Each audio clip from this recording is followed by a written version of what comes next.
a todos. A continuación vamos a explicar la temática de la tesis desarrollada. La misma consiste en la aplicación de gráficos de control Bootstrap en procesos industriales. Los alumnos participantes son Román García y quien les habla, Sebastián Castelli. A continuación están observando la secuencia que seguiremos en la presentación del proyecto. Haremos una introducción del tema, se presentará el marco teórico necesario para poder entender de qué se trata el proyecto, se describirá el proceso de ensamblado de rueda que se usará como base para el resto del proyecto, se presentará el análisis y aplicación teórica de los gráficos de control Bootstrap, se aplicará el gráfico de control Bootstrap al proceso real de ensamblado de ruedas y por último se presentarán las conclusiones. Próxima filmina. Ok. Ahí y ahí está. Ok.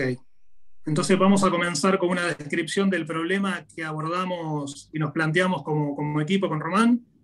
Si bien todos entendemos de la importancia de la aplicación de la mejora continua de los procesos en búsqueda de la excelencia y poder brindar en definitiva un mejor servicio al cliente final, que es en la etapa de control de cualquier proceso, donde el uso de herramientas tiene que ver con la detección y corrección, para el cual obviamente los gráficos de control son imprescindibles.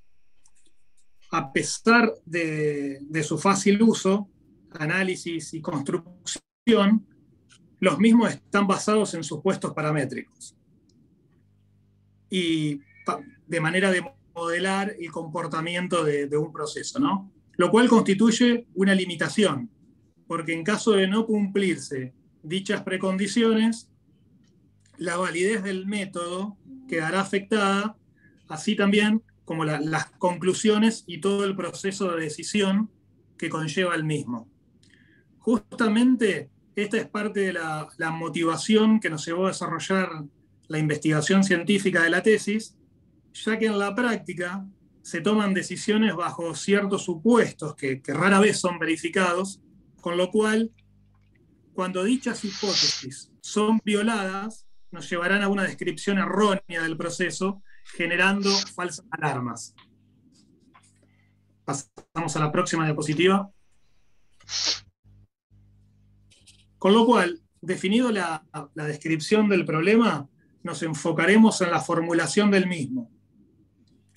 Dentro de las herramientas del control estadístico, tenemos los gráficos de control G-Hart, que nacieron con el concepto de los mismos, los cuales nos permiten evaluar la estabilidad de los procesos a través de muestreos aleatorios, con el objetivo de obtener procesos estables y reducir su variabilidad. Justamente el problema de interés de esta tesis radica en el hecho en que los límites de control se basan en la suposición de que los estadísticos analizados con sus correspondientes variables de interés tienen una distribución normal, condición que rara vez es comprobada con un análisis fehaciente, provocando que el desempeño de las herramientas tradicionales de control no sean igual al esperado y generando una toma de decisiones incorrecta. Pasamos a la próxima. Presentado el problema descripto, principalmente precondiciones sobre la distribución de los estadísticos analizados, entonces nos surge la necesidad de utilizar un método distinto, un método que sea robusto, que dé buenos resultados, independiente de su distribución original y que trabaje sin necesidad de realizar supuestos no comprobados sobre la distribución de la variable de interés. Este método es el método de remuestreo Bootstrap, el cual nos permite obtener la distribución empírica del estimador y con esta los límites de control necesarios. Pasamos a la próxima. Con lo cual vamos ahora a presentar los objetivos que nos propusimos en nuestra investigación. Como objetivo general, tenemos investigación y análisis comparativo de los gráficos de control Shihar con los gráficos de control Bootstrap. Comparación teórica y aplicación real en un proceso industrial, de manera de brindar herramientas adicionales a la comunidad profesionales para el control de calidad en procesos y toma de decisiones. Yendo a los objetivos específicos, estudiar el desempeño de los gráficos de control Bootstrap para el centrado y la variabilidad en procesos, en los cuales la variable a controlar no sigue una distribución normal. Comparación de los gráficos de control Bootstrap con los gráficos de control Shihar. Desarrollo de algoritmos que faciliten la construcción de los gráficos de control Bootstrap, de manera de contribuir con la comunidad académica y los profesionales del área. Aplicación del método Bootstrap al control de proceso de ensamblado de ruedas, para ejemplificar su uso. Y por último, determinar las ventajas y desventajas de la aplicación de los métodos, analizando impacto de la utilización de los mismos. Próxima. Ahora bien, habiendo realizado la introducción completa, comenzaremos a desarrollar el punto número 2, que es el marco teórico de nuestra tesis. Si bien en la historia de la calidad se han incorporado distintos conceptos y prácticas, algunos de los métodos permanecen, como ser la inspección, control estadístico y aseguramiento. Con lo cual, no podemos decir que haya perdido vigencia el control estadístico, sino que es una condición necesaria pero no suficiente. Por supuesto, dentro de la administración de la calidad, el control estadístico no puede considerarse como una herramienta aislada, y la misma, a través de los años, ha cambiado hasta tener un claro enfoque hacia el cliente y la mejora sistemática de procesos. En definitiva, la historia demuestra que la calidad y la productividad la brindan los procesos y sistemas, con lo cual es necesario trabajar en ello y poner el foco en los mismos, ¿no? Próxima.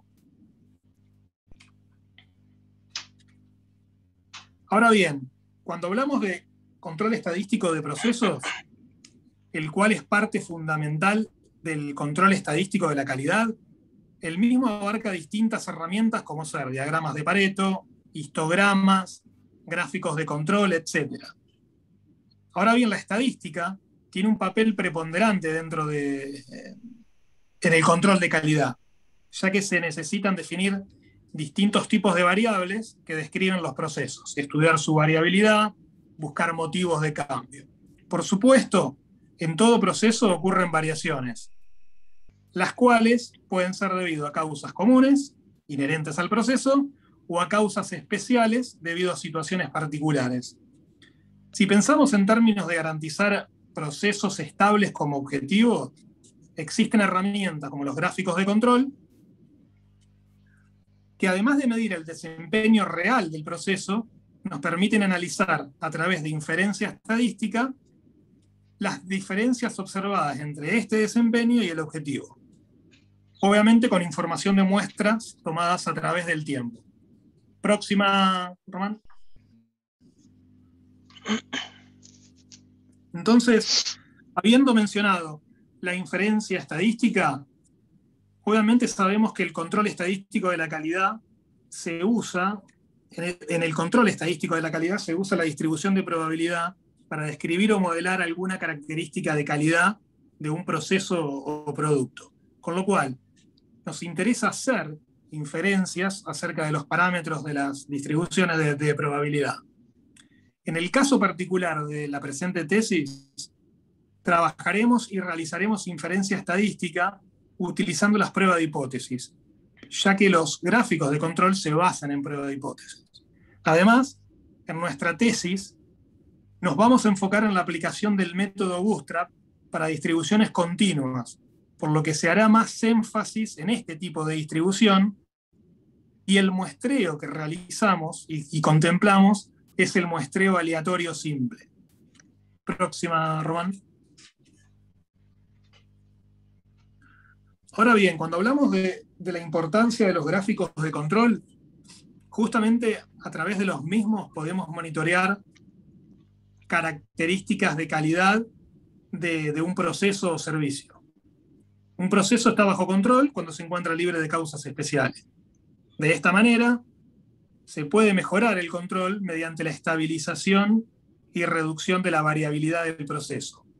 El uso diario de los gráficos de control nos permitirá identificar las causas que producen la variabilidad, así como mejorar y reducir la dispersión en dicho proceso. La clave será identificar rápidamente la ocurrencia de causas asignables que inciden en cambios en los procesos, de manera tal de tomar acciones correctivas antes de que se fabriquen productos no conformes. Una vez lograda la estabilidad del proceso, nos interesará conocer si la variable en cuestión fluctúa estable alrededor de un valor adecuado, o si su variabilidad es pequeña. Próxima. Ahora, cuando un proceso está fuera de control, o sea, el proceso no es estable en el tiempo y la distribución sufre cambios, se pueden observar ciertos patrones tales como cambios o saltos de nivel, tendencias, ciclos recurrentes, dos poblaciones, errores o fallas. En resumen, la primera tarea consistirá en identificar y eliminar causas asignables, y según la capacidad del proceso se modificará y mejorará el mismo, entrando en un ciclo prácticamente de proceso de mejora continua. Próxima.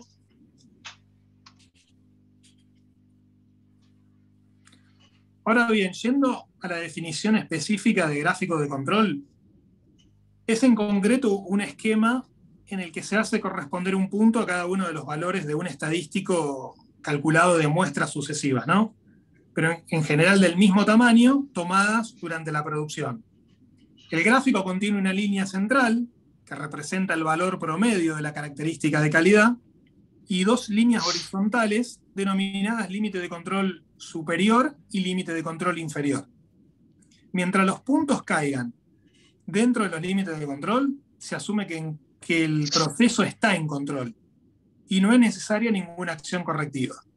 Sin embargo, si un punto cae fuera de los límites, se interpreta como evidencia de que el proceso está fuera de control, con lo cual se requerirán investigaciones y acciones correctivas para buscar y eliminar la causa asignable o causas responsables de este comportamiento. Un punto muy importante que tenemos que tener en cuenta es que no hay que confundir límites de control con especificaciones de un producto. Próxima.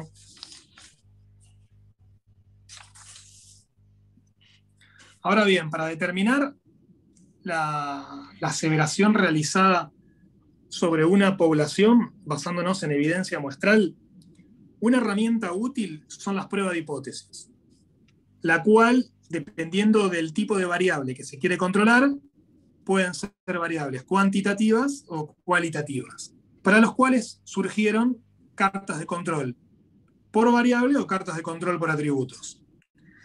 En el caso de variables cuantitativas, la carta de control que se utiliza generalmente es para realizar seguimiento a un parámetro de tendencia central y uno de variabilidad. En el caso de que estos parámetros sean la media y la desviación estándar de la variable, la carta de control generalmente utilizada es la carta XR. Ahora, para el cálculo de los límites de control es muy sencillo, debido a que los parámetros están definidos, media y varianza. Y para el cálculo se asume una distribución normal. Ahora, yendo específicamente al cálculo de los límites de control, por ejemplo, CAW, un estadístico de muestra que mide la característica de calidad de interés. Supongamos que la media de W sea mu W y la desviación estándar sea sigma W. Entonces podemos definir un modelo general para los límites de control, considerando una distribución normal con media mu y desviación estándar sigma. Tendremos que los límites de control son, como pueden observar en el cuadro, límite de control superior media más 3 sigma, y el límite de control de inferior, la media menos 3 sigma, con un límite central de la media de la característica de calidad de interés. Obviamente dentro de los cuales se encuentra el 99,73% de los datos. Un punto importante en la construcción de los gráficos de control es el tamaño y la frecuencia de la muestra. Por supuesto, mientras muestras más grandes, las mismas facilitarán cualquier detección de pequeños cambios en el proceso, pero el costo será muy grande. En la práctica, en definitiva, se tiende a proceder con muestras pequeñas y frecuentes. Próxima. Con respecto a los tipos de gráficos de control, en el caso del gráfico XR, este tipo de gráfico se utiliza en general para el seguimiento de variables cuantitativas, de manera de controlar tanto su valor medio de la característica de calidad como su variabilidad. Existen muchos procesos en los cuales se realizan miles de operaciones al día, tanto de productos, partes como componentes. Justamente es en estos procesos donde hablamos de procesos masivos. Si la variable de interés es de tipo continuo, estamos en el estado ideal de aplicación de cartas de control X o R. La carta X monitorea el nivel de calidad promedio del proceso, por lo cual las muestras deberán ser realizadas de manera de maximizar el nivel de detectabilidad de corrimientos del promedio. Mientras que la carta R, por otra parte, mide la variabilidad dentro de una muestra. Por lo tanto, las muestras deberán seleccionarse de manera tal que las mismas detecten la variabilidad debido a causas fortuitas o aleatorias. Podemos observar las fórmulas correspondientes a ambas, con sus respectivas constantes A y D, las cuales están tabuladas. Próxima.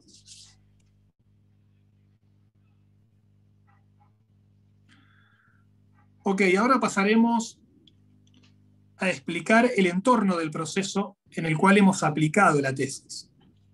La misma la realizamos en un proceso de armados de rueda en un proveedor que abastece a una terminal automotriz. Y el proceso se encuentra dentro del predio de dicha empresa y abastece a la misma mediante un método secuencial just-in-time. Un punto clave en este proceso de ensamblado es el control de calidad, en el cual existen requerimientos de especificaciones para distintas variables, y dichas variables deben ser controladas para lograr procesos estables y con capacidad de cumplir las especificaciones. Próxima.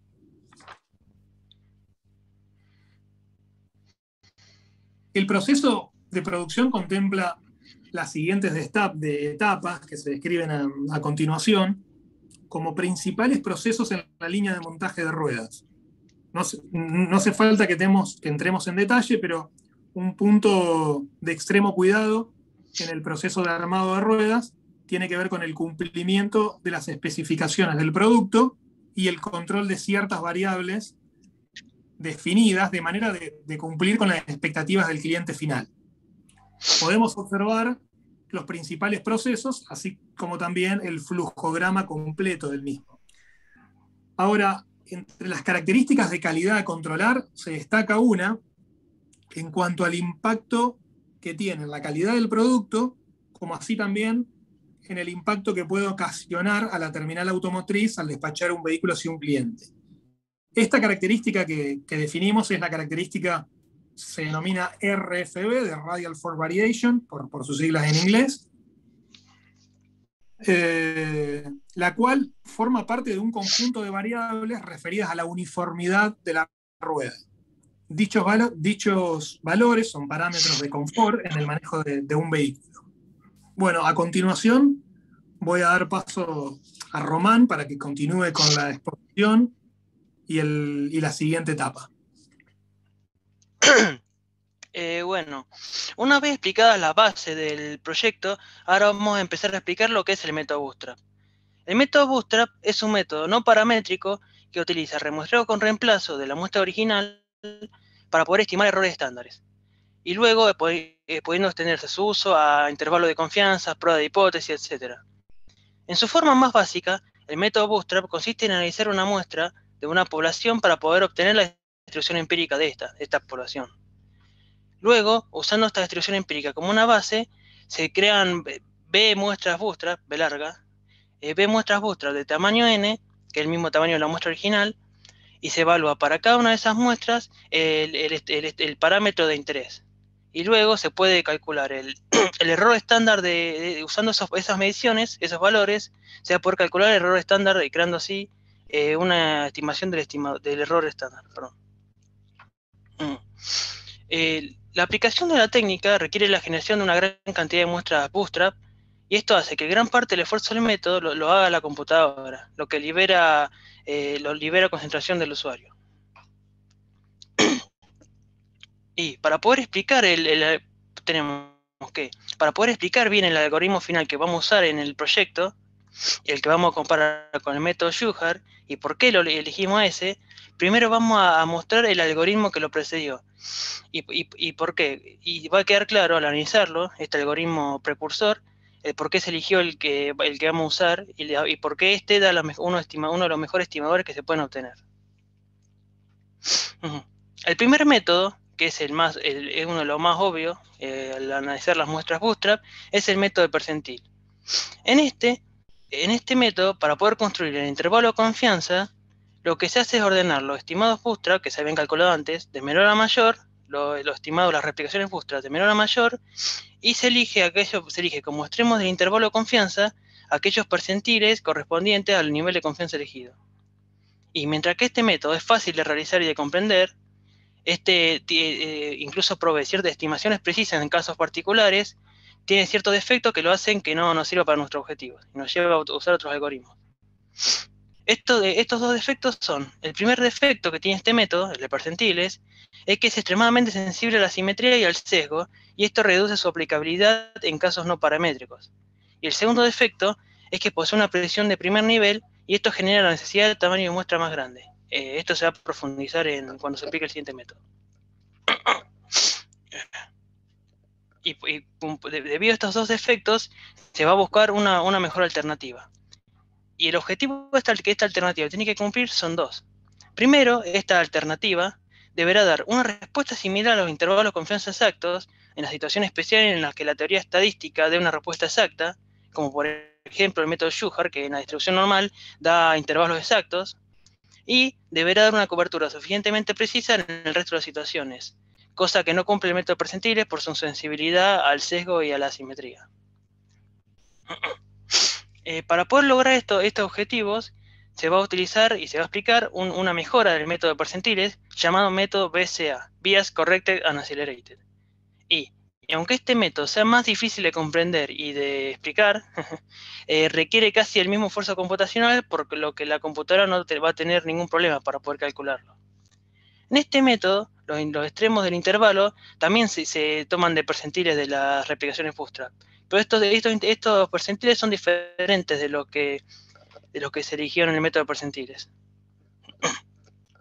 Estos percentiles utilizados van a ser funciones de un alfa 1 y un alfa 2, y estos alfa 1 y alfa 2 van a ser funciones de unos coeficientes Z0 y A, llamados coeficiente de corrección del sesgo y coeficiente de aceleración, siendo estos lo que le dan el nombre al método, Bias Corrected and Accelerated. Y gracias al uso de estos dos coeficientes, se puede compensar al sesgo y la simetría que tenga la distribución original, lo que le permite obtener resultados más precisos. ¿Y cómo se calculan esos coeficientes, Z0 y A? Vamos a tener que Z0 va a medir la proporción de replicaciones menor que el estimado original.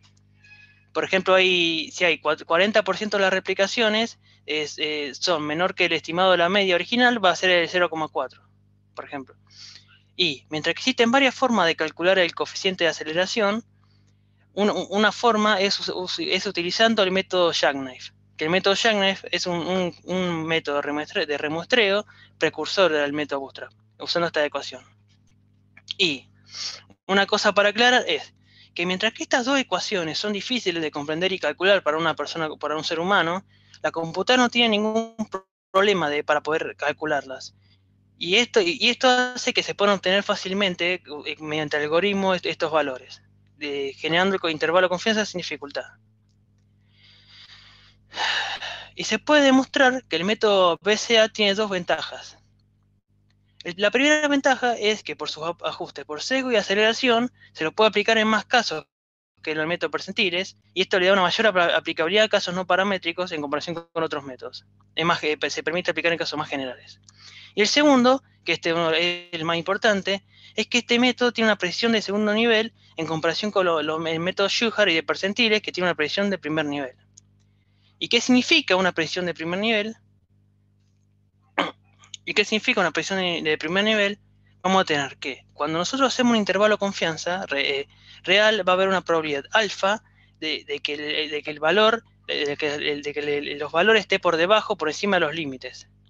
Y se puede graduar la precisión de un intervalo de confianza aproximado dependiendo de qué tan cercano es la probabilidad de error con respecto a ese alfa. Se puede demostrar que el intervalo de confianza del método BCA es de segundo nivel. Acá se ve la ecuación, que la probabilidad va a ser un alfa más una constante sobre n, y la probabilidad o alfa más la constante sobre n siendo el tamaño de muestra. Y mientras que, en comparación, el intervalo de confianza, el método percentil de Shewhart es de primer nivel, que la probabilidad va a ser de alfa más una constante sobre raíz de n. Esto hace que, en comparación, al ir aumentando el tamaño de la muestra, el error va tendiendo a cero más rápidamente en el de segundo nivel que en el del primero. O poniéndolo de una forma más práctica y simple, si yo cuadruplico el tamaño de muestra, por ejemplo de 5 a 20, en la aproximación de primer nivel, el error se va a reducir a la mitad, porque la raíz de 4 es 2. Mientras que en el de segundo nivel se va a reducir a un cuarto el error. Y esta ventaja hace que se puedan obtener mejores aproximaciones de los puntos exactos de los límites cuando estos puntos existan. Una vez explicado el método Bootstrap, vamos a avanzar a la aplicación teórica del método Bootstrap y el método Shewhart para poder compararlos. Y para poder analizar cómo se comporta el método Bootstrap en comparación con el método Shewhart, lo que hicimos fue aplicar ambos métodos a una amplia variedad de casos teóricos. Estos métodos se aplicaron a 4 distribuciones. Una distribución normal, una distribución empírica, que se creó usando datos anteriores del proceso de ensamblado de ruedas, una distribución exponencial y una distribución log normal, que se dice así, creo. Se utilizó tamaño de muestra de 5 y 15 para poder ver cómo afecta el tamaño de muestra a los resultados que dan esos métodos, y hay que aclarar también que todas estas 4 distribuciones ya se conocían los parámetros a priori, por lo que se podrán ver los límites, se podrá conocer de antemano los límites reales. Entonces tenemos que en las distribuciones siguientes se van a mostrar, para cada una de las distribuciones y para ambos tamaños de muestra, se van a mostrar los histogramas de los estimadores, la media y el rango, que van a tener los límites, los límites para cada método, los límites reales, los límites de Shewhart, los límites de Bootstrap para todos los niveles sigma, y los gráficos de control 3 sigma. Siempre hay que recordar que para los histogramas, cada límite va a estar delimitado de un color o un tipo de línea diferente. Recordando que los reales son líneas enteras, líneas continuas, los Shewhart son líneas punteadas y los Bootstrap son líneas entrecortadas. Y también, un detalle importante es que en la realidad uno no dispone de los histogramas de los estimadores, como por ejemplo la media y el rango, ya que no se conoce la distribución original. Pero como acá estamos trabajando con distribuciones teóricas, de las cuales se conocen los parámetros ya de antemano, se pudieron obtener las histogramas reales, o funciones de densidad real, como se quieran llamar, reales, al hacer una enorme cantidad de muestras. Que en este caso se hizo 1 millón de muestras para cada uno de los histogramas, por lo que se puede suponer que son los histogramas reales, de distribución reales. Entonces, acá tenemos la distribución normal utilizada, con media igual a 0 y varianza igual a 1, los histogramas de media rango, que se pueden ver acá en las líneas, se pueden ir viendo, como las líneas continuas son de los límites reales, las punteadas son los límites de Shewhart, y los entrecortadas son los límites de Bootstrap. Los gráficos de control de la media, acá se puso para mayor claridad los límites, el valor de los límites inferiores y superiores para ambos métodos, y la conclusión, que en este caso son similares, y los del rango, también en este caso son similares. Lo mismo para la n igual a 15, los histogramas, los gráficos de control de la media, que los límites son similares, se pueden ver acá los valores, y para el rango. Luego acá tenemos una distribución empírica, la que fue creada con 500 observaciones del proceso de ensamblado de ruedas. Las observaciones se encuentran en el anexo. Y lo mismo, los histogramas de n igual a 5, que acá ya como es una distribución empírica se nota que es más irregular, porque se repiten muchos más valores. Tiene menos infinito cantidad de valores de los cuales sacar valores, por así decirlo. Bueno, los histogramas, los límites de control, que los gráficos de control de la media y del bootstrap, que ya acá se empiezan a ver diferencias que en los límites del bootstrap son mayores que los del Shuhar. Luego pasamos a una igual a 15, ya se ve cómo al aumentar el tamaño de muestra se normaliza, y los gráficos de control de la media y del rango. Luego pasamos a la distribución exponencial, con esperanza y varianza igual a 1, se eligió. Los histogramas de la media y del rango. Los gráficos de control, que acá también se ve que el límite de superior es muchísimo mayor el bootstrap que el Shuhar para la media. Y para el rango también, que son muchísimo mayores. Y luego pasamos a la distribución de n igual a 15, los histogramas, perdón. Tenemos los gráficos de control, que acá son bastante similares. Y los del rango, que acá es mucho mayor, son los del bootstrap que los del Shuhar. Luego, por último, la distribución normal, que se eligió una con media igual a 0 y varianza igual a 1. Los histogramas, que están así apilados por la particularidad de asimétrica que es la distribución log normal. Luego acá tenemos los gráficos de control de la media, que son completamente distintos. Se pueden ver la diferencia de los límites visualmente. Y los del rango, que también son completamente distintos. Después pasamos a n igual a 15. Los gráficos de control de la media también siguen siendo distintos. Y los del rango. Y mientras que son interesantes todas las conclusiones que se puede sacar sobre cada distribución particular, es importante las conclusiones que se pueden conseguir al analizar todas las distribuciones, que se pudieron ver en todas estas. Son 5 estas conclusiones.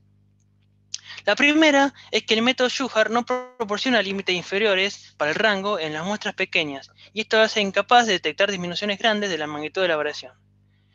La segunda conclusión es que ambos métodos son sensibles a la simetría de la población original, y aunque ambos métodos son sensibles a la simetría de la población original, pero el método Bootstrap tiene una sensibilidad menor que el método Shuhar. La tercera conclusión es que ambos métodos mejoran su precisión cuando se aumenta el tamaño de muestra de 5 a 15. Y esto ocurre porque la distribución se normaliza y va perdiendo simetría debido al teorema central del límite. La cuarta conclusión es que para casos que se alejan de la normalidad, el método Bootstrap da mejores aproximaciones de los límites de control que el método Shuhar, y en casos cercanos a la normalidad, ambos métodos dan resultados similares. Y la quinta y última conclusión es que el método Bootstrap en todos los casos aplicados da mejores aproximaciones, o similares en el caso de la distribución normal, de los límites del rango que el método Shuhar.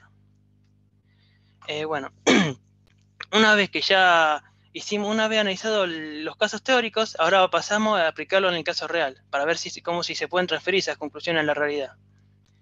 Y para lograr esto, tomamos el proceso real de producción de ensamblado de ruedas, que se había explicado antes por Sebastián, y vamos a aplicar ambos métodos para poder comparar los resultados entre sí. Siendo el proceso real el proceso de ensamblado de ruedas, con la variable a analizar es la RFB de cada rueda, que se tiene que asegurar de que no supera un límite de calidad.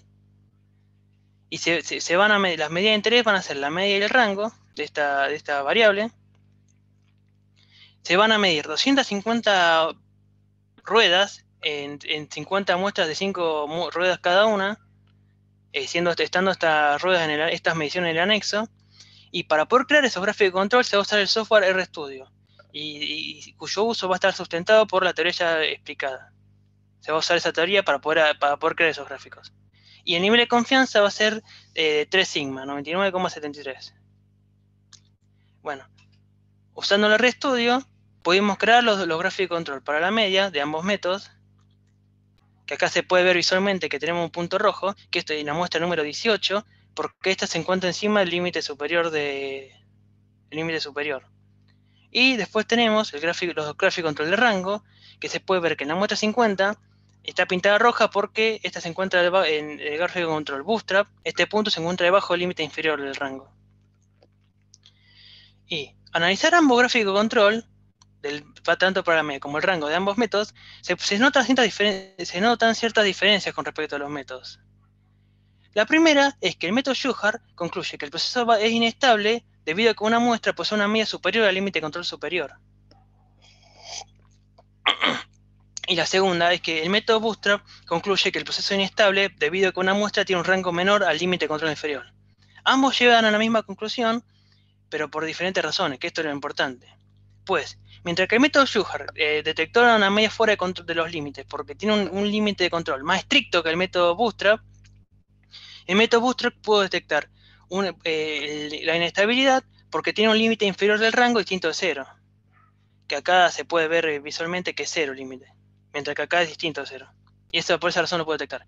Y aunque no se puede saber con certeza cuál de los dos es más preciso en este caso, porque es un caso real y no se conocen las distribuciones verdaderas, solo se estiman, queda evidente que el método Shubhart no provee límite inferior del rango para muestras de tamaño de muestra pequeño, y lo que hace en este caso es inútil para detectar disminuciones grandes de la variación. Siendo esta una conclusión que se había obtenido en el análisis teórico y que ahora se puede ver que se puede extender a casos reales. Y una aclaración, en este punto del trabajo se debe aclarar que, aunque el método Bootstrap tiene ciertas ventajas que ahora mostramos, una debilidad que tiene es que el método, comparado con el método Shubhart, es que el método Shubhart es mucho más fácil de crear, solo necesitando un conocimiento básico de la estadística, mientras que para poder usar el método Bootstrap hay que tener una decente idea, hay que conocer la teoría que lo respalda, hasta cierto nivel, y para obtener conocimientos de programación del lenguaje estadístico para poder crear los gráficos de control. Y esta debilidad le da dificultad de uso. Esta debilidad es lo que nos llevó a nuestro aporte personal al proyecto.